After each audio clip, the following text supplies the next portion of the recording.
Jesucristo. Amén.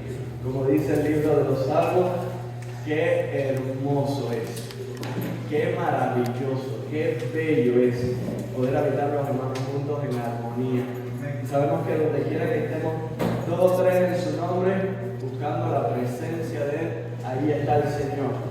Vamos a buscar la palabra de Dios, vamos a continuar hablando de un tema creo que es crucial para la iglesia, y más en estos tiempos que estamos viviendo,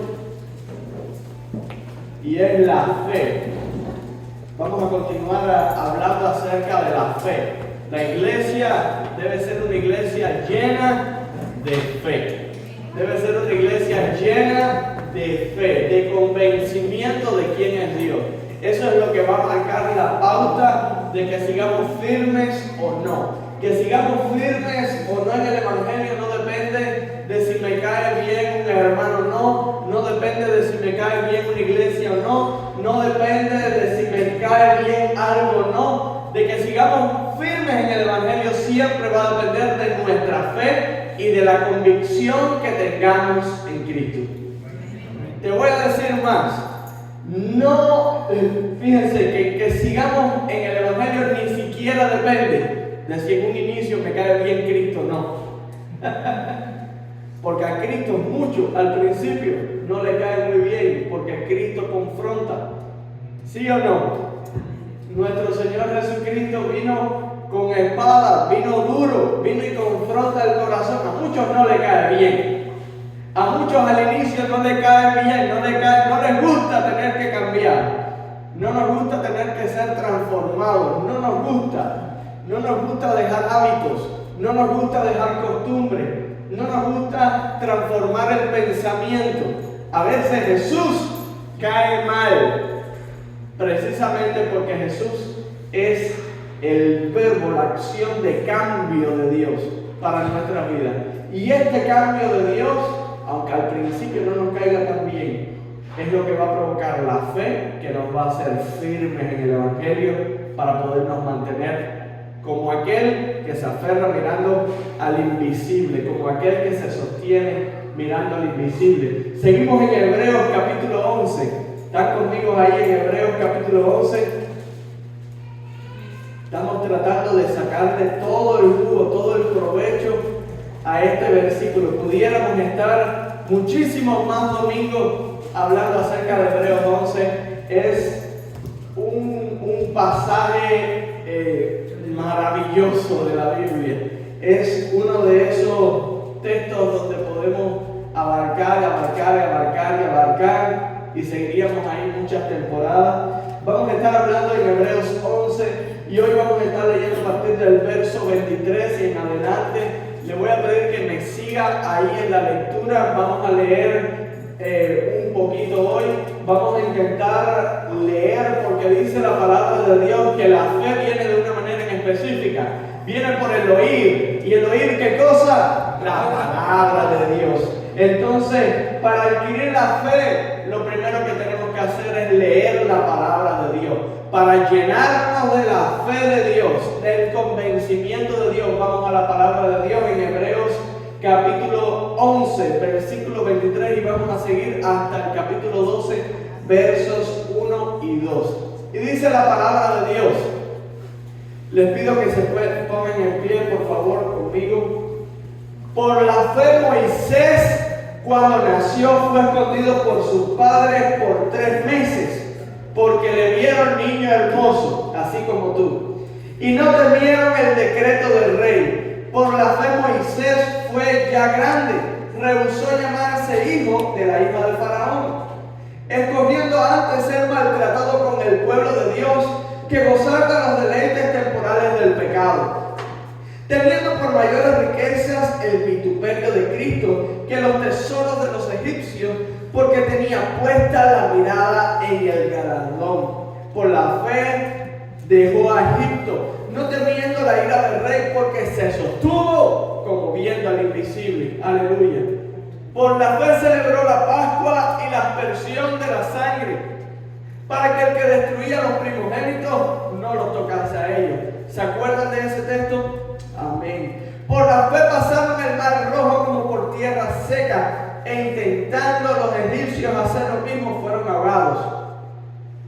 Por la fe cayeron los muros de Jericó, después de rodearlos 7 días. Por la fe Rahab la ramera no pereció juntamente con los desobedientes, habiendo recibido los espías en paz. ¿Y qué más digo?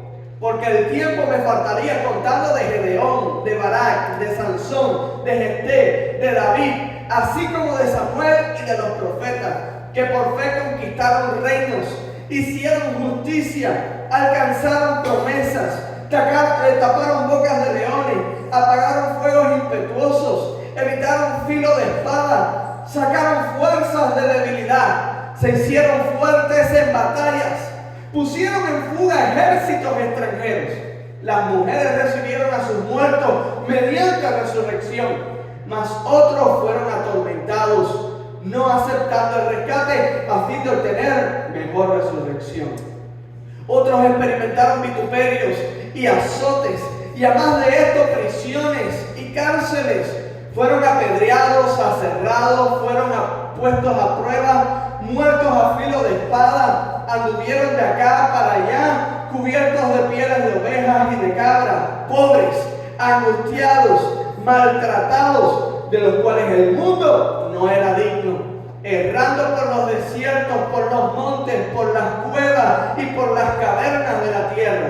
Y todos estos, aunque alcanzaron buen testimonio mediante la fe, no recibieron lo prometido, proveyendo Dios alguna cosa mejor para nosotros, para que no fuesen ellos perfeccionados aparte de nosotros. Capítulo 12 dice: por tanto, nosotros también, teniendo en derredor nuestro tan grande nube de testigos, despojémonos de todo peso y del pecado que nos asedia, y corramos con paciencia la carrera que tenemos por delante. Y terminamos con la parte A del verso 2, puestos los ojos en Jesús, el autor y consumador de la fe. ¡Aleluya! Gloria a Dios. Señor, esta es tu palabra. Gracias por hablar a nuestras vidas y a nuestros corazones a través de ella. En tu nombre, amén y amén. Puedes sentarse en eso. Óigame, tremendo. Tremendo de Dios. Tremendo de Dios. El libro de Hebreos es un libro que me encanta. El libro de Hebreos nos habla acerca de la superioridad del pacto en Jesús a través de la fe. Ese es el énfasis del libro de Hebreos. El libro de Hebreos es un libro que nos llena de fe. Cuando lo leemos es como que te recarga las pilas, te activa el corazón, te quema por dentro. El libro de Hebreos te dice lo que eres capaz de hacer a través de la fe, lo que la iglesia es capaz de hacer a través de la fe, lo que Dios hace cuando una iglesia tiene fe, cuando un hijo tiene fe, cuando alguien cree en Él. Todo lo que Dios es capaz de hacer. Empieza el libro de Hebreos hablando desde un inicio, lo estuvimos viendo ya, de Abel, y va haciendo un recuento de la historia del pueblo de Israel parte a parte.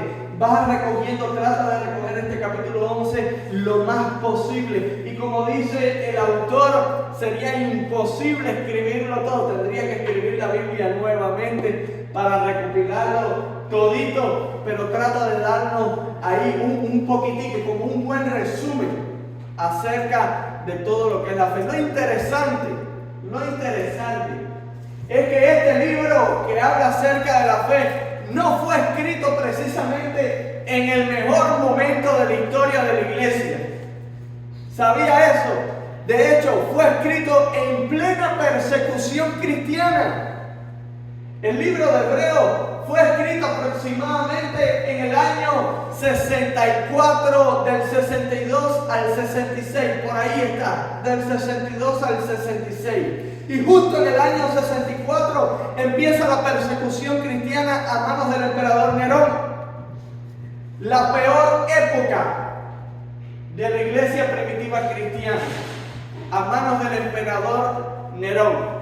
Justo cuando cristianos estaban siendo perseguidos, justo cuando los cristianos estaban siendo apedreados, crucificados, quemados en la hoguera. Alumbraban el Coliseo romano para su fiesta con los cuerpos de los cristianos quemados que nunca traicionaron la fe. En los mismos tiempos donde estaban echando a los cristianos a los leones para que fueran comidos, a los osos. Me viene a la mente, estuve leyendo hace tiempo historias que recogen un libro que recoge historias de estos cristianos que fueron perseguidos, masacrados. Había una mujer llamada Blandina. De Blandina no tenía nada. Esta mujer fue perseguida, a ella, a toda la familia la apresaron. Primeramente la pusieron para unos osos, que los osos la despedazaran. Dice, recogen los textos y son textos, escuchen, no son textos cristianos específicamente, son los historiadores de aquellos tiempos que recogen toda esa información. Y dice que cuando los osos fueron hasta donde estaba ella oró y las osas, eran osas, se huyeron, se fueron, no le hicieron nada. Pero a esta mujer la pusieron después, como las osas no le hicieron nada, la pusieron en una silla de hierro hirviendo para despellejarla. Después la quemaron, mataron a toda su familia. Nunca rehusó, escuche bien, nunca rehusó el nombre de Jesucristo. Estamos hablando de los tiempos donde los apóstoles estaban siendo todos perseguidos, maltratados, muertos todos. El único de los apóstoles que recoge la historia que no muere en todas estas cosas, y aún así fue quemado en una olla de aceite hirviendo, aún así fue desterrado, en Juan. Los demás fueron muertos, perseguidos, masacrados. En medio de esto, escuche bien, en medio de esto, cualquiera hubiese pensado que iba a surgir un libro parecido al de Jeremías, Lamentaciones, que hubiese salido un libro a todas las iglesias diciéndoles: iglesia, por favor, escóndanse, huyan por sus vidas, dispérsense, vayan a otros lugares. Iglesia de Jesucristo, traten de hacer las cosas con prudencia para que no los atrapen. Traten de hacer las cosas lo más cautelosamente. No prediquen el evangelio para que no sean perseguidos. Cualquiera piense acerca de eso. Políticamente hablen lo correcto. No digan las cosas que las personas se puedan ofender. Iglesia, no hables fuerte del evangelio ahora porque te pueden perseguir. Es más, mientras más suavices el evangelio, mucho mejor, para que las iglesias se llenen y todo el mundo esté contento. Iglesia, porque eso es lo que podría haber pasado y es lo que nos enseñan muchas personas hoy que tiene que hacer la iglesia. ¿Por qué? No te hables, no digas que el homosexualismo es pecado, porque las personas se pueden ofender, se pueden herir. No digas que decir mentiras, mira, mejor di que hay cosas que podemos cambiar en la vida y que Dios es amor y que Dios ama a todos. Para que estés bien con el gobierno, estés bien con las personas, estés bien con todos, no seas perseguido, no seas maltratado y para que todo te vaya bien. Y pareciera que en un momento de tanta calamidad como ese, salieron libros muy parecidos a ese. Lo que me impacta es que en el medio de la persecución, en medio del tiempo más malo de la iglesia primitiva, sale un libro como Hebreos, hablando del poder de la fe. Escuchen bien, a los cristianos se los estaban echando a los leones y sale un libro que dice: y por la fe taparon la boca de los leones. A los cristianos los estaban matando a espada. Y este autor recoge: y por la fe algunos fueron muertos a espada, pero se mantuvieron por la fe. Algunos fueron aserrados, otros fueron apedreados. Mira, el apóstol está recogiendo para que la iglesia se acuerde de los que fueron antes que ellos, que padecieron también y que fueron perseguidos también, apedreados también. Zacarías En Segunda de Crónicas, capítulo 24, habla la historia de Zacarías, que fue muerto apedreado a orden del rey Joás. A orden del rey Joás. Dice la Biblia que Zacarías profetizó contra Joás. A Joás no le cuadró, no le gustó para nada y lo mandó a apedrear. Y aquí está diciendo este autor: recuerden que por la fe algunos fueron apedreados, otros fueron aserrados. La Biblia recoge el Talmud de Babilonia y el Talmud de Jerusalén. ¿Qué cosa es el Talmud? Para que lo puedan entender, es como una recopilación de libros de historiadores y es una recopilación de interpretaciones de la Biblia. Para que entiendan, la Biblia no surge hace muy poquito tiempo. La primera Biblia que surge antes incluso de que Jesús naciera.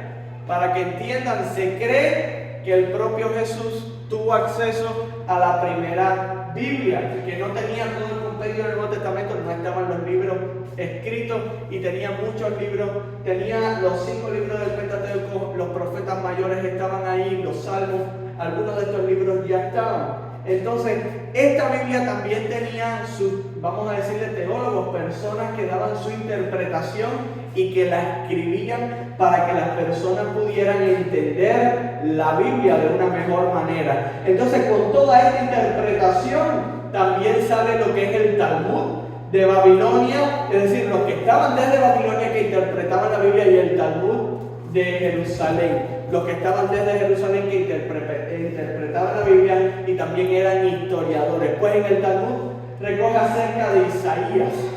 La Biblia no lo recoge como tal, pero en los Talmud de Babilonia y de Jerusalén concuerdan en que Isaías fue aserrado, murió aserrado. Y aquí en Hebreo nos habla acerca de eso. Algunos fueron aserrados. Escuchen bien. ¿Saben quién fue Isaías? Isaías no fue un cualquierita, uno de los profetas. Se le conoce profetas mayores y profetas menores, no porque sean más grandes, sino por el contenido de los libros. Es mucho más grande el libro de Isaías, pero es un profeta que hizo muchas profecías, muchísimas profecías. Y una de las más grandes que me encanta, y en el año en que murió el rey Usías, vio al Señor sentado en su trono alto y sublime. Estamos hablando de una persona que tenía la presencia de Dios, que fue capaz de ver la presencia de Dios, aún así como fue la muerte. No fue una muerte bonita, murió aserrado. Está hablando el autor aquí, y está diciendo: algunos fueron puestos a prueba, muertos a filo de espada, anduvieron de acá para allá, cubiertos de pieles de oveja. ¿Recuerdan a Juan el Bautista? ¿Cómo estaba? Viviendo en el desierto con pieles de ovejas, alimentándose mal a cuenta de una promesa de fe. Estamos hablando de que la fe para muchos es solamente la salida de la prueba.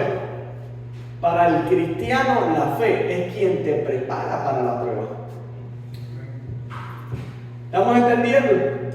Y este es el primer punto del que vamos a hablar. Para muchos, y por eso las personas a veces son tan flojas en el evangelio, a veces son de goma, de plastilina, de mantequilla, cristianos de mantequilla. Cuando tienen la primera prueba, se aflojan todos, se derriten. Cuando tienen el primer contratiempo, ya no están firmes en las convicciones ni en las promesas de Dios, ya no confían en Dios, ya no confían ni en ellos mismos, no confían en nadie, ya ahí están amargados, tristes, tirados en el suelo llorando, ahogados, como decimos nosotros, en un vaso de agua. ¿Saben por qué? Porque a veces creemos y confundimos la fe como la fe va a ser la salida de mi prueba. La fe no es quien te saca de la prueba, la fe es quien te prepara para la prueba. Para si Dios quiere sacarte, te va a sacar en victoria, y si Dios no quiere sacarte, pues vas a pasar la prueba en victoria. Porque que pases una prueba no significa que no estés en victoria. La victoria no es salir de una enfermedad. La victoria es, aún en la enfermedad, tener a Dios. me interesa, me emociona. Amo el libro de Hebreos. Amo este capítulo donde me habla que en los momentos de crisis de la iglesia en vez de aflojarse, lo que hizo fue vamos a decirle, la enmienda de fe.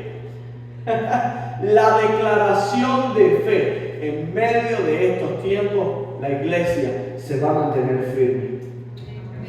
Y ojo, porque creo que el libro de Hebreos atañe a todos nosotros, nos toca a todos nosotros hoy, porque estamos viendo una persecución no física, estamos experimentando hoy en día una persecución psicológica, una persecución política y moral a la iglesia y al nombre de Jesucristo. Donde las personas quieren enseñarle a la iglesia cómo hablar, qué decir, qué predicar. También en muchos países ya están obligando a la iglesia qué es lo que pueden decir y qué no, y qué pueden predicar y qué no. En Cuba lo están intentando hacer, para que tengan una idea. Te están diciendo, ojo, no puedes. Bueno, de hecho, hay muchas iglesias que están votando si se mantienen como parte, vamos a decirle, conocen la iglesia metodista. La Iglesia Metodista Unida se está separando hoy completamente. Estoy hablando, cuando digo hoy, es en la actualidad. Ahora, se están separando Iglesia Metodista Unida y Iglesia Metodista Global. Estoy hablando aquí en los Estados Unidos. La Iglesia Metodista Unida se quiere afiliarse a todas estas cosas nuevas que están saliendo para aceptar el homosexualismo, el lesbianismo y todas esas cosas dentro de la iglesia. Están poniendo banderas LGTBI, Q+, X, paréntesis y todo lo que trae. Están poniéndole las banderas en las entradas de la iglesia. Los carteles, los eslogans dicen como que amamos a todos o algo así. La iglesia metodista se está separando de la iglesia global. Los que se quedan con la iglesia metodista global son los que no están a favor. Ya yo digo, cuando una iglesia tiene que hacer una votación a ver quiénes se quedan y quiénes no, hay algo muy mal dentro. Hay algo muy mal dentro. Cuando tú estás teniendo que hacer votación a ver quiénes están de acuerdo o no, es porque hay algo muy mal. Les falta leer el libro de Hebreos. No importa si políticamente eres incorrecto. No importa si no dices lo que quieren escuchar. No importa si la iglesia no actúa como ellos quieren que uno actúe. Lo que importa en estos tiempos es que la iglesia se mantenga firme en la fe. No importa la consecuencia, que tengas la saya y los pantalones bien puestos para poderte mantener en los momentos de crisis con tu fe, con tu convicción moral y firme en tus principios. Y eso es lo que importa, y eso es el libro de Hebreos. Ese es este capítulo de la fe. La fe te prepara para los tiempos de crisis. La fe te prepara. La fe no va a hacer a nadie blandito. Hay personas que oran y la oración no es, Señor, como Jesús. Jesús dijo, Señor, hágase tu voluntad, pero si lo tengo que pasar, aquí estoy yo lo paso. Jesús no dijo, Señor, hágase tu voluntad. Mira a ver, ya que vas a hacer tu voluntad, si puedes agregar la mía. Ya que estás complaciendo peticiones, hágase tu voluntad, mira a ver si la mía también se puede hacer. Jesús más bien dijo, pasa de mí la copa si la puedes pasar, pásala. Ahora, si es tu voluntad, mejor que se haga tanto en el cielo como en la tierra. Te voy a decir, la iglesia, van a llegar tiempos, te lo estoy diciendo porque estamos camino a ello. Van a llegar tiempos en que vamos a tener la oración de Jesús en nuestros labios. Señor, pasa de mí esta copa, pero aquí estoy. Si puedes, pásala, pero aquí estoy. Llegan esos momentos Hay cristianos que están siendo en muchos lugares del mundo perseguidos, maltratados, muertos, asesinados, mutilados, hoy por ser cristianos. Nosotros estamos en los Estados Unidos, hasta ahora no ha llegado eso a nosotros, pero ojo, porque la palabra de Dios se va a cumplir sí o sí. Y en la palabra de Dios, en el Apocalipsis, lo que nos dice es que esos tiempos vienen global. Ojo, la iglesia tiene que estar preparada. La iglesia no puede ser de plastilina. Porque aquí va a estar, dice la palabra de Dios, que Moisés se sostuvo como viento invisible. Y dice la palabra de Dios, te voy a decir, a mí me encanta porque empieza hablando de lo que le fue bien por la fe. No siempre te va a ir mal por la fe, ¿verdad? La fe también tiene el poder para hacer milagros. La fe también tiene el poder para mantenerte aun cuando Dios te libere, aun cuando Dios te dé la victoria. A muchos Dios le dio la victoria por la fe. La fe empieza por ahí. Bueno, a tal Dios le dio la victoria. A Moisés, bueno, Dios le abrió el mar delante. Cuando otros intentaron copiarlo, se ahogaron, no pudieron, porque este tenía la fe puesta en Dios y Dios obró en la fe para darle la victoria. Ahora dice, otros, dice, a uno le fue de esa manera. Y ojo, no te voy a decir que todo te va a ir mal en la vida, hay muchas cosas que te van a ir bien. Y veo los milagros y las bendiciones de Dios sobre tu vida. Lo que te quiero decir es que también tienes que estar fuerte para cuando no te vaya como tú esperabas, cuando no te vaya bien, para cuando no te vaya como cuando tú querías la salida que para ti era la mejor. Para en esos momentos, dice la Biblia, y otros no hicieron eso. Prefirieron cambiar una salida a tener el problema que cambiar la salvación. Excelente. Te voy a hablar de la fe porque la fe te prepara. Te prepara. Hay dos situaciones donde la fe nos tiene que preparar. Les voy a decir, cuando nos va bien, la fe te prepara con humildad. ¿Sabías eso? ¿Qué le pasó a Saúl? A Saúl le iba bien. A Saúl le iba bien. Saúl cuando iba a la batalla, le iba bien. A Israel le iba bien. Es más, Saúl tuvo la fe. Te voy a decir, Saúl tuvo la fe para aceptar el reto que Dios le dio cuando Dios le dijo, te escogieron. Ahora yo te voy a levantar y te voy a poner en esa posición y te voy a prosperar y lo vas a hacer bien. Y él tuvo la fe para asumirlo. Le iba bien hasta que la arrogancia tocó su corazón. Entonces, ojo, porque la fe te va a dar victorias. Y cuando salgas de esa victoria, tu corazón no puede cambiar. La fe no permite, te cega a la arrogancia. La fe no permite que vayas a la arrogancia, porque la fe sabe que no depende de ti, depende de Dios. Entonces, cuando te va bien, la fe te ayuda en la humildad. Y cuando te va mal, la fe te ayuda a mantenerte. La fe te ayuda a mantenerte.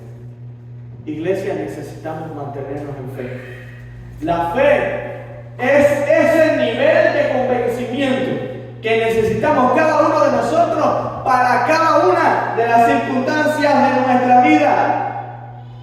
Y la fe, me encanta esto, te hace hacer lo imposible. La fe te hace hacer lo imposible. ¿Han ido al médico alguna vez? Sí, todos, ¿verdad? ¿Les han inyectado? ¿Sí? ¿Cómo están cuando te van a inyectar?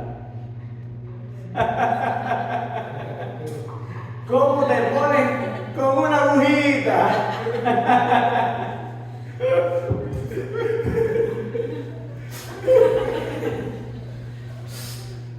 ¿Ya?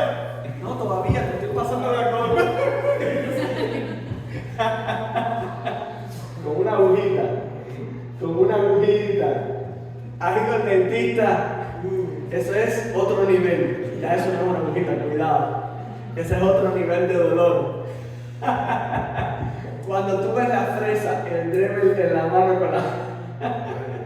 con la fresa, cuando tú ves que se te acerca y el sonido,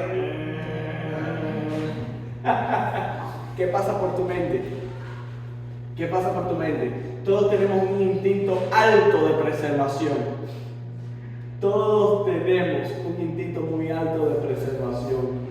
A todos nos gusta vivir porque fuimos diseñados para vivir. No fuimos diseñados para morir. No fuimos diseñados para pasar dolores. No fuimos diseñados para ser atendidos quirúrgicamente. No fuimos diseñados para ninguna de esas cosas. ¿Sabías eso? Por eso te da tanto miedo que te toquen. ¿Has intentado poner el dedo, tocarte con el dedo el ojo? ¿Sabes cómo hace tu ojo? Los párpados se cierran porque tienes un instinto muy alto de preservación. Te amas demasiado como para que ese médico malo te inyecte.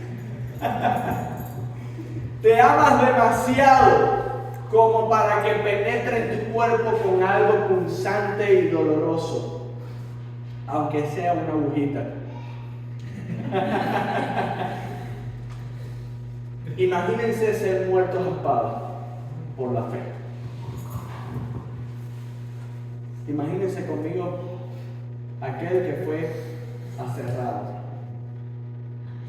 Si nos duele una agujita, saber que te van a matar así, que lo único que, miren, es muy sencillo. Una mentirita piadosa dirían algunos. Es decir, no, yo niego a Cristo, después le pido perdón. Cuidado. Porque dice la Biblia que todos aquellos que le negaron en la tierra, lo peor no es negarlo a Él en la tierra, lo peor es que lleguen al cielo y Él te niegue en el cielo.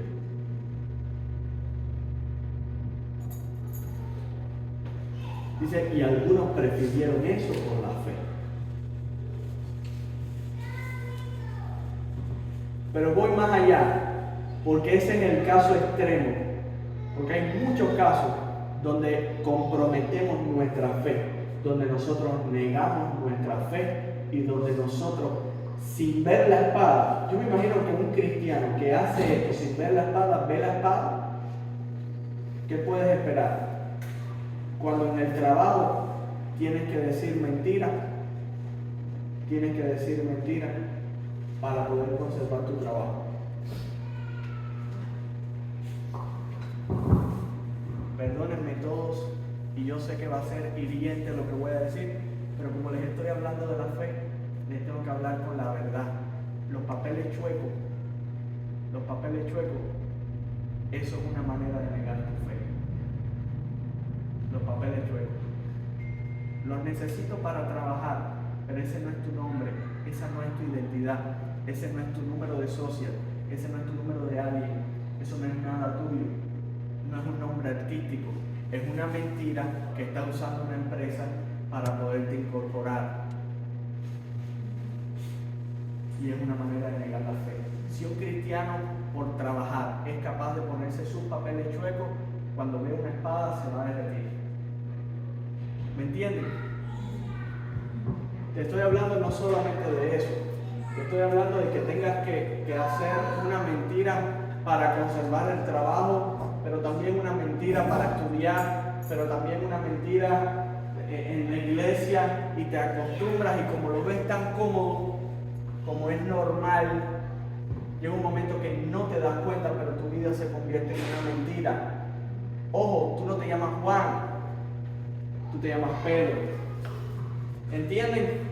Tú no te llamas Juan Carmenate, tú te llamas Pedro Carmenate. Escuche bien, les estoy hablando de la fe. La fe es la convicción. Escuche bien, porque la palabra es muy fuerte, es la convicción. Donde esté mi convicción, así van a estar mis acciones. Es la convicción. El cristiano necesita convicción. Las iglesias en los Estados Unidos son frías, muertas, muchas en su mayoría porque carecen de convicción. Hay poca convicción en la fe. La fe es la que te hace enseñarle a tu hijo, aunque a él no le guste y se moleste contigo. Déjalo que se moleste, pero que se moleste con la palabra de Dios que lo va a confrontar. No diga, no, pobrecito, es que si después no me habla. Algunos, por evitar que el hijo no le hable, lo mandan para el infierno por ser flojo en la palabra con ellos. Hoy dice la Biblia, y la Biblia no habla del golpe severo, con ira, con rabia, con roña. La Biblia está en contra de eso, pero dice la Biblia, corrige a tu hijo con vara, y aun cuando fuere viejo, no se apartará de los caminos. Es decir, la corrección al hijo tiene que ser seria, precisa, y no porque a mí me da la gana porque te tengo roña. Yo te voy a enseñar qué dice la Biblia que tú tienes que hacer, porque te amo tanto que no te quiero ver en el infierno. Esa es la fe de estos tiempos que el Señor está considerando que sus hijos tengan. La fe te va a meter en problemas, porque es un problema perder tu trabajo. Pero si tienes que perder tu trabajo por decir una verdad, es mejor estar debajo de un puente y bien con Dios que en un palacio de mentiras. La fe te va a confrontar. La fe te confronta, lo siento.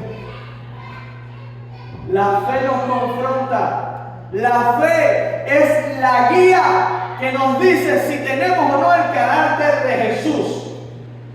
La fe es la que nos hace ofrendar. Y cuando ofrendamos, ¿qué le damos al Señor? Hay un debate abierto en las iglesias. Yo no sé para qué se debaten algunas de estas cosas, pero hay un debate abierto en las iglesias si se debe ofrendar o no, si era para los tiempos antiguos o no. Yo te voy a decir, imaginémonos que haya sido para los tiempos antiguos. Si el nivel de fe que yo tengo me dice que si yo le doy a Dios, estoy honrando a Dios con todo lo que yo tengo porque lo quiero hacer para Dios, déjeme decirle que la ofrenda nunca va a ser obligatoria. Siempre es la voluntad de mi corazón, la convicción de mi corazón de que le quiero dar a Dios lo mejor. Y eso incluye mi dinero, porque el dinero a la gente le duele. Imagínense la espada.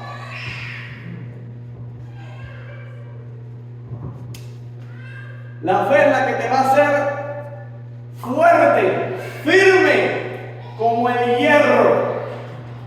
No blandito como la mantequilla a las palabras. Hay algunos que las palabras le hieren tanto como las espadas. Hay algunos que un guiño. Miren, hay personas que se van de la iglesia porque dicen, me miraron mal. Voy a decirte esto. A lo mejor te miraron mal, sí, pero no puede ser tan blandito. A lo mejor te miraron mal, sí, pero a lo mejor el pastor ese día tenía una pestaña en el ojo y abría así. La estaba tratando de quitar, te miró mal. Entonces te cuenta, no me saludaron. No seas tan blandito, ve y saluda tú.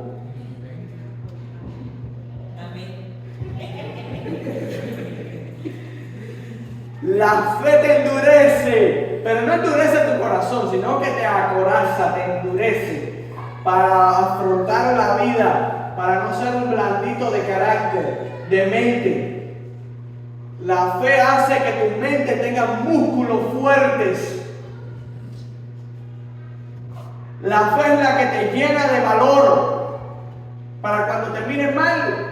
Bueno, yo lo voy a mirar bien, porque dice la Biblia que la blanda respuesta aplaca la ira. Si tiene ira conmigo, cada vez que yo lo mire bien, en algún momento me va a mirar bien. En ese momento que me mire bien, le voy a decir, Dios te bendiga, mi hermano. Logré el objetivo. Entonces tienes dos opciones siempre: irte de la iglesia o hacer lo bueno tú. No, porque ahí hay una banda de pecadores. Y si te vas, eres el siguiente. Si te vas, eres el siguiente. ¿Por qué? Porque dice la Biblia, no hagas como algunos que tienen por costumbre no congregarse. Entonces, y dice la Biblia también que el pecado no es solamente lo que está en los 10 mandamientos que tú incumples. Pecado es, dice la Biblia, todo lo que esté bien hacer y tú no lo hagas. Y en tu corazón sepas que está bien hacerlo. Entonces la fe te acoraza. La fe pica más de lo que parece, ¿eh? ¿Eh? Es un chile habanero. La fe es que la fe es lo que necesita el cristiano para mantenerse. La fe es lo que necesita el cristiano para mantenerse. Y yo quiero que nos mantengamos. Yo quiero mantenerme. Yo quiero que te mantengas. Por eso dice la Biblia, y cuando el Hijo del Hombre venga, hallará fe en la tierra. Porque si el Evangelio sigue ablandándose a como vaya, al ritmo que vaya, al paso que va, se preguntan, ¿por qué la Biblia dice eso? Y cuando venga el Hijo de Dios, hallará fe en la tierra. ¿Por qué la Biblia lo dice? Porque si los cristianos nos ablandamos tanto, ahorita nos diluimos. Ahorita nos diluimos tanto que nos parecemos a cualquier cosa menos a un cristiano. Usamos moda de cristianos porque venimos con camisas y pantalones. Usamos artículos de cristianos porque tenemos la Biblia. Pero sin fe no somos cristianos. Me encanta el capítulo 12. El capítulo 12 dice, por tanto, es decir, así que habiendo hablado de la fe, ¿qué nos queda a nosotros? Nos queda un reto. Y ese reto de todos los cristianos aparece en el capítulo 12, los primeros versículos del capítulo 12 dice, por tanto nosotros también, teniendo alrededor nuestro tan grande nube de testigos. ¿Qué testigos? Todos los que están en el capítulo 11. Todos estos testigos. A David, a Moisés, a Abraham, a Abel, a Gedeón, a Jefté, a todos los que hablan, a Moisés, a Rahab. Dice, teniendo a Samuel, a los profetas, a todos los que estaban con fe anteriormente de testigos de lo que nosotros estamos haciendo. Dice, despojémonos de todo pecado y que de todo peso y del pecado que nos asedia y corramos con paciencia la carrera que tenemos por delante. Y voy a esto, y es a lo que te lleva la fe. La fe te lleva a tomar una decisión. Qué curioso que nos dice, permitamos que Dios nos despoje del peso. ¿Lo dice así? Nos dice, despojémonos. Es decir, ¿quién tiene la decisión? El único que puede quitarnos el pecado es Dios, pero si no tomamos la decisión, Dios no lo va a hacer. Entonces la decisión tiene que ser nuestra. Y el pecado tiene dos fases. Dos fases. Se las voy a decir. Una, el pecado tiene la acción que te amedrenta, estuvimos hablando el otro día de eso, ¿se acuerdan? Que te hace sentir mal, que te amarga. Ahora, el pecado también produce un peso.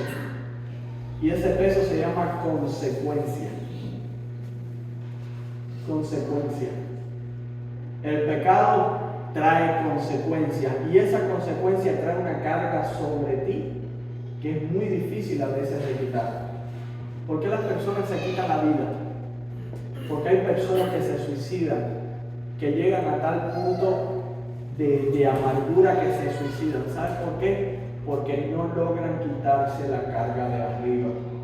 Porque todo el tiempo les viene a la mente. Y yo sé que hay cosas que hiciste en el pasado.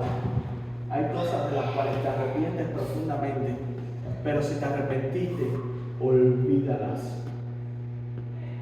No es que se te vayan a ir de la mente, es que tengas la capacidad de reconocer que por la fe Jesucristo te perdonó. Amén. Tienes que dejar eso en el pasado. No puedes traer ya tu divorcio, no lo puedes traer toda tu vida carriándote. Ya tu problema que tuviste con tus hijos no lo puedes traer toda la vida.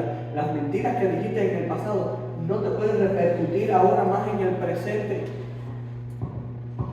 Hay muchas personas que el peso no es que no se lo pueden quitar, es que no se lo permiten quitar. Porque si eras un mentiroso y tus amigos te conocieron por mentiroso, ¿qué tú crees que piensas de ti todavía? Que eres un mentiroso, ¿verdad? Ya tú no tienes que estar diciéndole, porque eso es una costumbre. En Cuba se hizo esta costumbre. Como en Cuba el latino de por sí, de costumbre, es de mucha mentira. De costumbre, es de mucha mentira. Y no tanto así que nos enseñan que hay mentiras malas y mentiras piadosas. En Guatemala también se enseña, y en México, fíjense si somos de naturaleza los latinos, traemos una naturaleza de mentira. Que nos dicen hay mentiras piadosas. Miren, mentira blanca, piadosa es mentira. ¿Cómo le dices a una persona? A ver, para que estén conmigo en esto. Si una persona te dice una mentira piadosa, vamos a decir, ¿cómo tú piensas de esa persona? ¿Cómo es? Mentiroso. Pero cuando la dices tú, no eres un mentiroso, es una piadosa. Un piadoso. Si le descubres una mentirita piadosa a alguien, ese es un mentiroso, me dijo mentira. Pero si la dices tú, era piadosa. Mi abuela siempre me decía, yo le dije una mentirita piadosa. No es mentirita piadosa, la mentira es mentira. Ahora, esas mentiras te pueden acarrear toda la vida. Rompe la mentira. Quítate ese peso. Ya tú no le tienes que estar diciendo a nadie. Yo te lo aseguro, te lo digo delante de Dios, en el nombre de Dios, con Dios de testigo, con 3 ángeles, 2 arcángeles y el Espíritu Santo alrededor de testigo. No tienes que hacerlo, porque se supone que tu palabra es veraz. Yo te lo estoy diciendo y punto. Si no me quieres creer, eso es una carga que vas a tener tú, pero la mía no me la vas a poner. Despójate del peso. ¿Entiendes?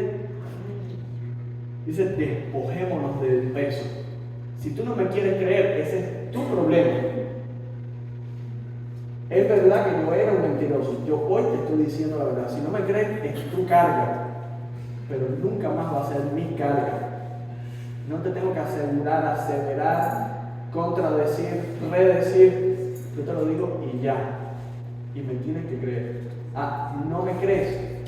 Eso no va a ser un peso sobre mis hombros. Amén.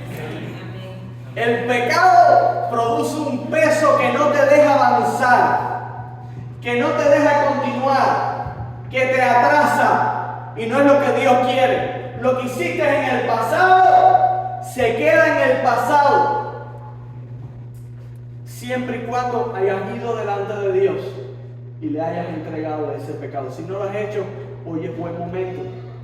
Puedes entregarle tu pecado a Dios, decirle, Señor, hasta hoy yo anduve con esta carga.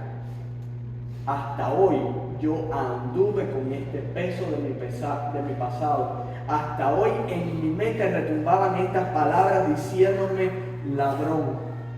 Hasta hoy en mi mente retumbaban estas palabras diciéndome fácil.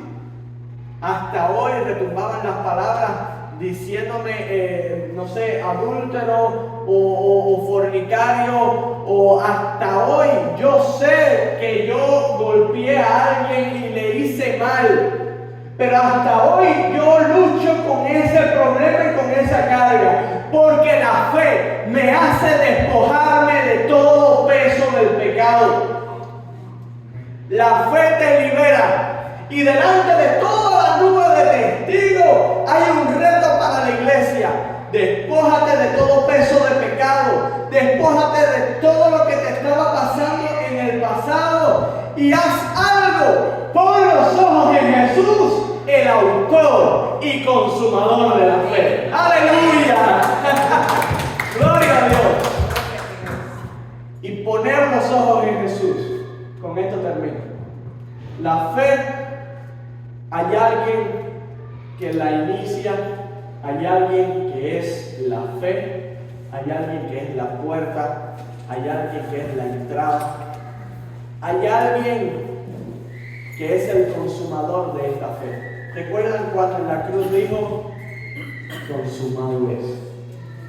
Y ese es Jesucristo. Los ojos no se ponen en el hombre, ni en los dirigentes, ni en la política, ni en ninguna de esas cosas. Ni siquiera la fe se puede poner en las iglesias. Las iglesias son un medio que Dios usa para seguir continuando el Evangelio y que las personas conozcan el Evangelio. Pero la fe no depende de una iglesia, la fe depende del autor y consumador de ella misma, que es Jesucristo. Quien va a hacer que te mantengas en el momento de prueba, en el momento de dificultad, la aflicción. Quien va a hacer que seas humilde cuando tengas las victorias. Quien va a hacer que nos despojemos de todo peso. Quien va a hacer que todo esto sea posible es Jesucristo. ¿Cómo puedo poner los ojos en aquel que no veo? ¿Cómo puedo poner los ojos en aquel que a veces que no puedo tocar? Y dice la Biblia, pon los ojos en Jesús. ¿Cómo yo puedo poner los ojos en Él? Te voy a decir, hoy nos toca un reto que quizás no le tocó a Juan y a Pedro. Ellos tuvieron su propio reto. El reto de ellos fue mantenerse después que Jesucristo se fuera. El reto nuestro es como el de Moisés, mantenernos como mirando lo invisible. La fe es tomar una decisión con convicción. Yo voy a poner mis ojos en Jesús. Yo voy a conocer a Jesús.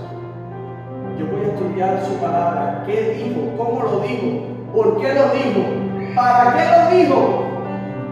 Y voy a actuar de acuerdo a las respuestas de estas interrogantes. Voy a actuar de acuerdo a como Él quiere que yo actúe. Por fe lo voy a hacer. Y espero que el día de mañana, cuando el Señor venga o me lleve a su presencia, que con esa nube de testigos bien grande, delante, se encuentre mi nombre en el libro de la vida y se encuentre el tuyo también, obrando por fe. Amén. Te pido que te pongas en pie, iglesia. Quiero orar.